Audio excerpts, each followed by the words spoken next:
Custom Robo was the best thing that ever happened to Nintendo, and nobody ever realized it. Oh, come on! Since when is it considered rude to fall asleep during a funeral? There's literally a body in a casket over there, and I'm the distraction? Okay, man, you got bigger things to worry about, clearly. Okay, well, like, maybe not anymore, but, you know what I mean. Not even sure whose funeral it was, but man, do those people know how to take the fun out of funeral. Total killjoys, but whatever. I've been there. It's tough to lose a loved one. I once had a goldfish for 2 days. I cried for 3. I was a total mess. But that's why some things will just never die, like video games. You gotta go where it's safe, which is why me and Custom Robo here, we're gonna be alright.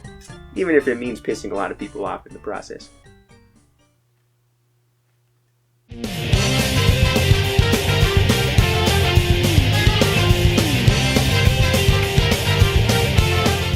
Look, by now everyone knows the big boys that run Nintendo. You got Super Mario, The Legend of Zelda, Kirby, Pokemon, all the classics, right? But every now and then Nintendo likes to introduce something new, hoping to make it part of their big lineup. So there went Battalion Wars, Star Tropics, Bet and Kaitos, and along came stuff like Animal Crossing and Splatoon. Even an established company like Nintendo still goes through trial and error. But here's the thing. I'd imagine it was fairly easy to say goodbye to these games since neither franchise had many titles, but what do you do when you have a game that's seemingly on top, and then suddenly, it's not? In the 1990s, the Nintendo 64 was running wild on you, brother, both in North America and Japan. But as is the case with every game console, Japan saw some games that we never did. So in 1999, Nintendo and their partners from Noise experimented with a brand new exclusive RPG called Custom Robo. On a system with not many role-playing games, Custom Robo seemed like a pretty good fit on the platform. The game puts a twist on the traditional RPG formula. Sure, we still got a fun cast of characters with an overhead story, but gone are the turn-based battles, and in comes the more arcade-style arena fights instead. The blueprint for each Custom Robo game is pretty simple. Despite everything being in Japanese, I was able to follow along cause I'm just that good. You play as a person that is just introduced to commanding their own robo, and through multiple battles you have to prove yourself worthy of being a top commander. With a fun, quirky cast of characters and a seemingly endless combination of robos to create, Custom Robo is a pretty straightforward action game, and I just love it. Yeah, I know this might not seem like much, but this was a brilliant move by Nintendo. For me, and I'm sure many others, RPGs can quickly become overwhelming, so introducing a simple, easier, and more user-friendly way to play is a great way of reaching out to a wider audience. And guess what? It worked! Just 1 year later, Custom Robo V2 outsold the original. The game might not have introduced much, in fact it just kinda feels like an expansion, but it did take advantage of the N64's 4-player capabilities. Even if you can't actually have 4 robos on screen at the same time, it's still nice to know that the option for 4 players is there. Sir, you can't do that. Okay, what do you mean, can't? Sir, you can't wear a Cincinnati Reds hat to a funeral. Well, why not? It's baseball season, and besides, wearing all black is a recommendation. Okay, look, how about this? We gather everyone from that funeral, and we can play Custom Robo. It'll be my way of saying sorry. I guess you just don't get it, sir. Maybe you just don't know what it's like to feel the way those people do. Ah, dang, true. So that's a no to Custom Robo? Because it's about to get a whole lot better.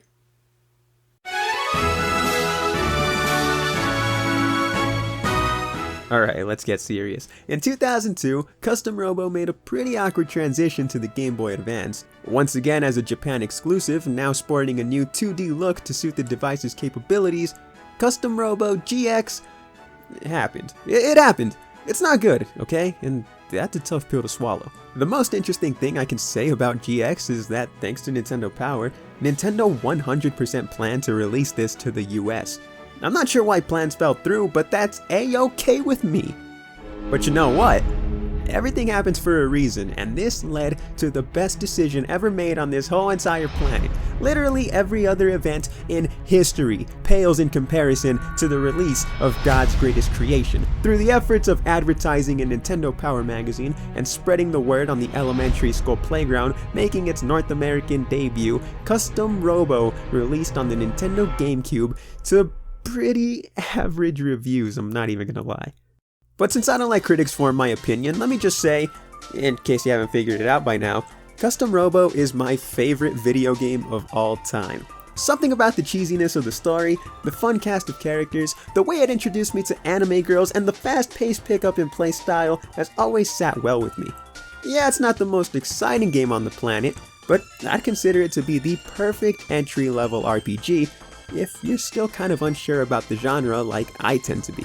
It's kind of unfortunate that during conversations about the GameCube, Custom Robo really isn't brought up as often as I think it deserves, cause wowzers.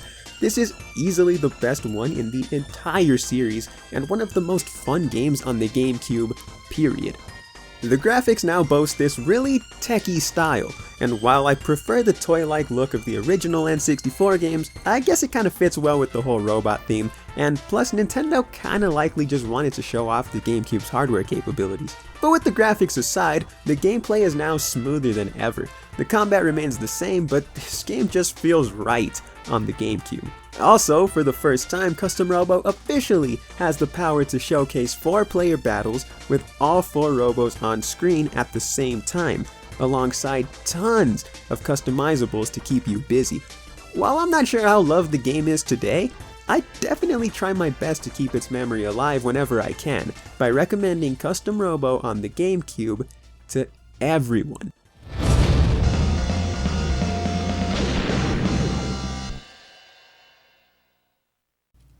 You know what? You've seen me do a lot of stuff, and it almost always ends in chaos, but not today. Gotta be honest. Feels good to just be away from all that, clear my head, and just do what I love. For example, I had a girl in here the other day, and we were alone, and she got all up on me, and I was like, hey, yo, chill! Try to play Custom Robo here. Of course, she backs up, she unbuttons her stuff, she whips them out, and I say, okay, those are not Custom Robo. Please get out of here.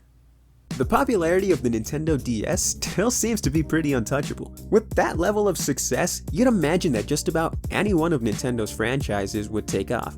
And while that was the case for most of their games, Custom Robo just wasn't that fortunate. Which hurts to say because Custom Robo Arena is pretty awesome for what it is. Finally seeing a worldwide release for the first time, Custom Robo Arena is fun.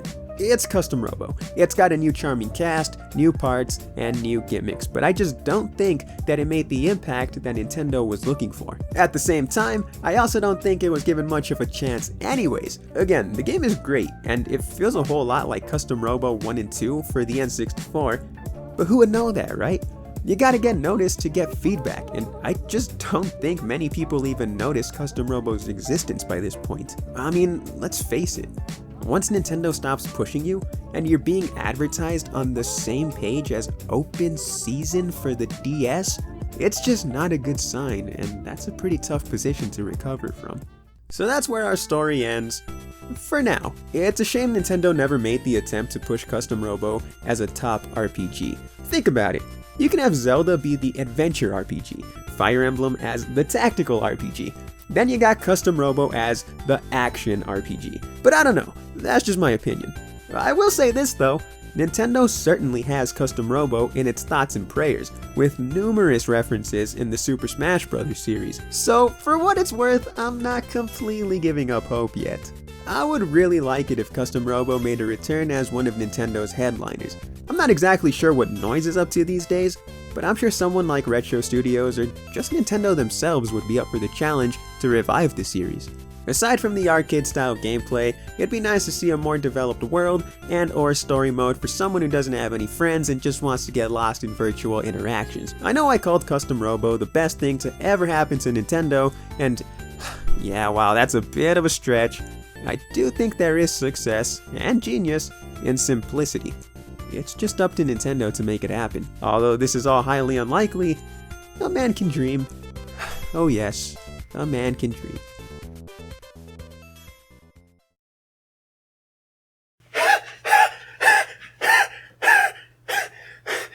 That can't be it. No, there's gotta be more. What about the 3DS? Surely the 3DS had a Custom Robo game, right? I mean, why wouldn't it? No, are you kidding me? These games blow! Okay, the Wii has to have something, right? No! Oh, God, no! What about the Wii U? Caleb, what are you saying? Nobody played the Wii U! Why, God? What did I do to deserve this? Okay, never mind. Don't answer that. You know what? If there's not going to be any more Custom Robo, then what's even the point? Oh, I have an idea.